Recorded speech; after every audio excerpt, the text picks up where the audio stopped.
Comment naissent les troubles alimentaires?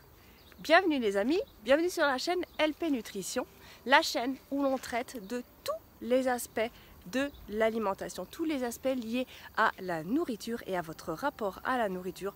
On ne traite pas les choses en surface. Ici, vous perdez vos kilos définitivement et vous apprenez à prendre soin de vous pour le reste de votre vie, car on ne fait pas les choses en surface. On ne fait pas de régime sans comprendre ce qui se passe. On cherche vraiment le fond du problème. C'est ce que je fais au quotidien avec les personnes que je suis, qui arrivent à la base pour une simple perte de poids. Et souvent, on se rend compte que le mal-être est bien plus profond et qu'il y a des mécanismes qui se sont mis en place sans que nous nous en rendions compte. Une fois qu'on a pris conscience de ces mécanismes, on peut casser ces schémas, car ce sont des schémas négatifs, un cercle infernal duquel il faut sortir. Pour ceux qui ne me connaissent pas, je suis Lauriane Pichard, coach en nutrition et remise en forme, experte dans l'art de prendre soin de soi au travers de la cuisine saine et de la cuisine gourmande, car ici, sur cette chaîne, on ne se prive de rien. Je ne veux pas entendre parler de régime restrictif. On cherche à comprendre, on cherche à se connaître, à s'écouter et on cherche à se faire du bien. Si vous aimez cette chaîne, je vous invite à liker déjà cette vidéo, peut-être à la partager aussi à vos amis qui connaissent peut-être des problèmes de santé et qui cherchent une solution pour s'en sortir. Vous pouvez également vous abonner à la chaîne, activer la petite cloche des notifications qui se trouve juste en bas à droite et vous pourrez ainsi recevoir tous mes conseils santé et ateliers cuisine saine et gourmande dans votre boîte mail. Alors, comment naît un trouble alimentaire? Vous allez voir qu'il ne suffit de pas grand-chose pour que des troubles alimentaires apparaissent. Pour qu'un trouble du comportement alimentaire apparaisse, il faut qu'il y ait une association d'idées de la part de votre esprit. Notre esprit est bombardé d'informations, de milliards d'informations dans la journée. Pour que ces informations prennent du sens, notre esprit prend une idée, prend une autre idée et l'associe pour lui donner du sens. Le problème des troubles alimentaires, c'est que notre esprit n'associe pas les bonnes idées qui vont ensemble. Je m'explique. Je prends un exemple. Vous venez de vous disputer avec un collègue au travail. Vous sortez et vous rencontrez votre meilleur ami. Votre esprit, si vous vous en tenez là et que vous discutez avec votre ami, votre esprit va faire l'association. Je viens de me disputer, je suis dans un état de stress, je discute avec mon ami, ça me fait du bien. Si ça s'arrête là, c'est nickel. Mais il suffit que votre ami vous dise « Viens, on va boire une bière » et que votre esprit décide de faire l'association état de stress avec la bière, là, l'association d'idées est mauvaise et du coup, votre esprit va commencer à trouver du réconfort dans l'alcool. C'est exactement ce qui s'est passé avec moi il y a une année. Ce pourquoi je vous parle du trouble alimentaire. Alors je ne suis pas bien évidemment allée aussi loin, je me suis arrêtée avant, mais c'est un trouble alimentaire que je commençais à développer parce que j'étais dans une relation toxique et je n'arrivais pas à trouver les ressources en moi pour me sortir de cette situation et il a fallu que mon esprit fasse l'association avec, en l'occurrence, les apéros et moi c'était le vin. Donc j'étais au stade du début, finalement je commençais à trouver du réconfort dans les apéros parce que tout simplement à un moment où je devais être très mal par rapport à cette situation, j'ai commencé j'ai pris un apéritif et c'est à ce moment-là que mon esprit a dit « Oh purée, elle trouve finalement du réconfort dans l'alcool ». J'ai commencé à boire de plus en plus souvent parce que l'alcool, donc le sucre en l'occurrence, me faisait du bien. Jusqu'au jour où j'ai trouvé les ressources en moi. J'avais quand même pris 8 kilos en 3 semaines. J'avais déjà repris 8 kilos avant, donc je peux vous dire que 16 kilos en plus en l'espace de 6 mois, ça fait un petit peu beaucoup pour le corps. Et c'est là que j'ai commencé à me reprendre en main. Et depuis, ça fait une année, j'ai réussi à casser ce schéma et j'ai retrouvé mon poids de forme. Une autre, donc ça peut arriver bien évidemment quand on est adulte. Maintenant, les troubles alimentaires se préparent déjà pendant l'enfance. Et c'est souvent dans un contexte donné. Il y a toujours un contexte donné. Il y a toujours peut-être une tierce personne qui va vous dire quelque chose, pas dans l'intention de vous nuire, attention, hein. Mais par exemple, je prends un autre exemple. Un petit garçon qui vient de s'écorcher le genou parce qu'il est tombé, il pleure, il saigne. Et sa maman le console, jusque-là tout va bien. L'esprit fait association, j'ai mal, j'ai de la douleur, mais je reçois des câlins. Jusque-là tout va bien, vous allez me dire. Mais il suffit que la maman ait un bonbon dans la poche.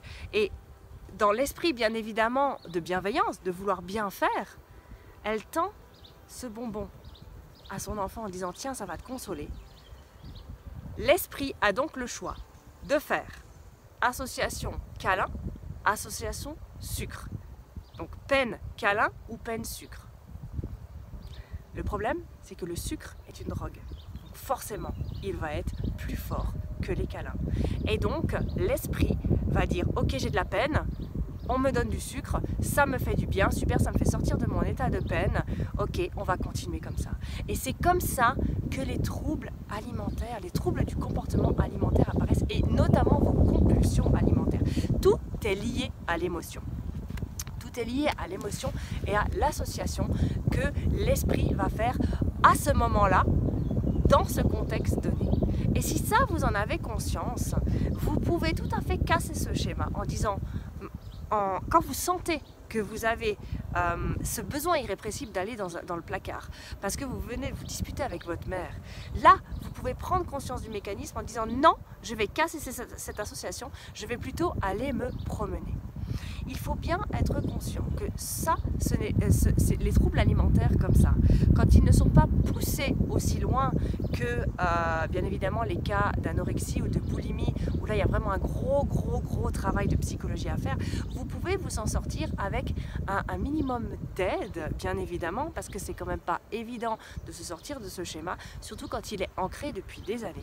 Mais vous pouvez déjà rien qu'en prenant conscience, vous aider vous-même et faire le premier pas vers un retour à l'alimentation équilibrée. Parce que on m'a déjà sorti, mais écoute, moi j'ai des compulsions alimentaires, mais je mange bien à midi et je mange bien le soir. Donc je mange équilibré. Non, ce n'est pas vrai. Dès lors que votre rapport à l'alimentation est fait de cette manière, dès lors que vous associez les émotions à l'alimentation, vous ne pouvez pas prétendre avoir une alimentation équilibrée, et tous les efforts que vous allez faire en mangeant bien à midi et en mangeant le soir vont être ruinés par vos compulsions alimentaires. J'ai donc mis en place dans le programme LP Nutrition, bien évidemment, parce qu'on traite tous les aspects de l'alimentation, j'ai donc mis en place une mini-série d'exercices pour pouvoir sortir de casser ces schémas finalement de compulsion alimentaire, ce qui va vous aider grandement à reprendre de bonnes habitudes, et ensuite vous pourrez travailler sur tout l'aspect cuisine saine et bien-être général. Mais c'est un aspect qu'il faut absolument casser. Ne restez pas avec vos compulsions alimentaires, faites-vous aider, car elles peuvent en plus vous entraîner dans des troubles beaucoup plus graves, en l'occurrence l'alcoolisme, puisque finalement nous sommes addicts au sucre qui se trouve dans l'alcool, dans le vin par exemple, en tout cas c'était mon cas. Vous pouvez aussi être addict au gras, on peut être addict à plein de choses de toute façon, mais au niveau alimentaire, il faut absolument casser ces addictions pour pouvoir perdre son poids de manière définitive, parce que si vous ne les cassez pas, les compulsions vont revenir et tous vos efforts seront ruinés. J'espère que vous avez compris le mécanisme d'association d'idées dans le domaine de l'alimentation.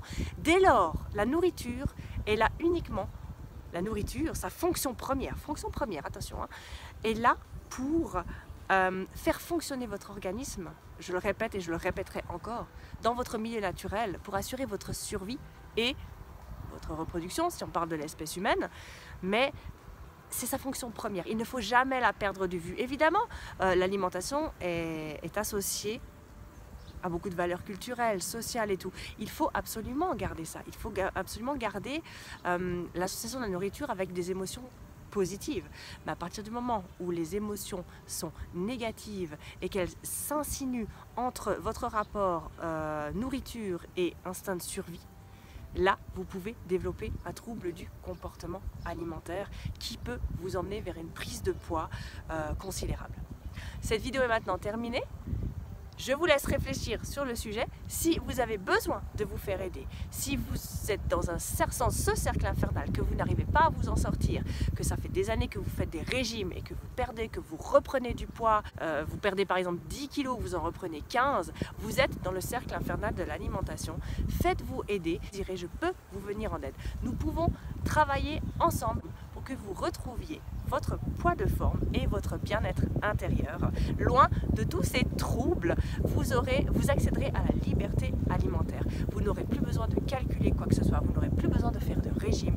Vous serez tout simplement bien et vous pourrez profiter de la vie. Si vous avez envie de travailler avec moi, je vous invite à répondre à mon petit sondage, on prend contact et on regarde ce qu'on peut faire ensemble. Je vous dis à tout bientôt pour une nouvelle vidéo. Prenez soin de vous. La personne la plus importante, c'est vous. Ciao, ciao!